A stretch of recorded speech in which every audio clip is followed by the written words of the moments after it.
Meet Jake, a typical American from Seattle. He's heard about Canada his whole life.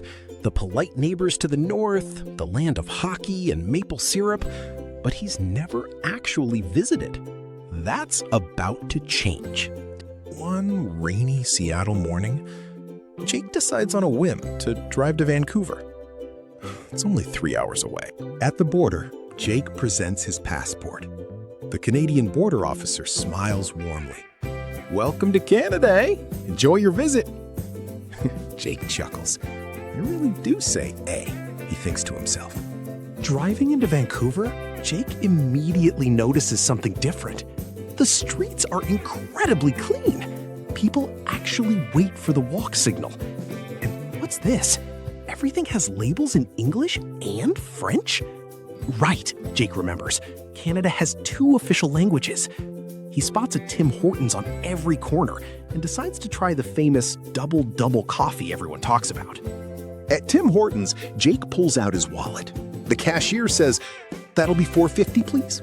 Jake hands over a $5 bill, but it's colorful, purple, blue, and transparent. "This looks like Monopoly money," he jokes. The cashier laughs. "It's polymer, basically indestructible. You can't accidentally wash and ruin it." Jake is impressed. Another customer overhears and adds, "Sorry, couldn't help it over here? You're American? Welcome." Even strangers are apologizing for being friendly. Jake is charmed. Walking through Stanley Park, Jake meets a local family picnicking. "First time in Canada?" they ask. "Is it that obvious?" Jake laughs. They share their poutine with him, fries, gravy, and cheese curds. "This is incredible," Jake exclaims. They talk about healthcare. "Wait, you don't pay when you go to the doctor?" And politics. "We follow American news more than you probably follow ours," they explain. Jake realizes how little he actually knew about his northern neighbors. Throughout the day, Jake keeps encountering small differences. Speed limits and kilometers? Wait, am I going too fast or too slow? Temperatures in Celsius? Milk in bags in the grocery store? Who decided this was a good idea? But he also notices the big things.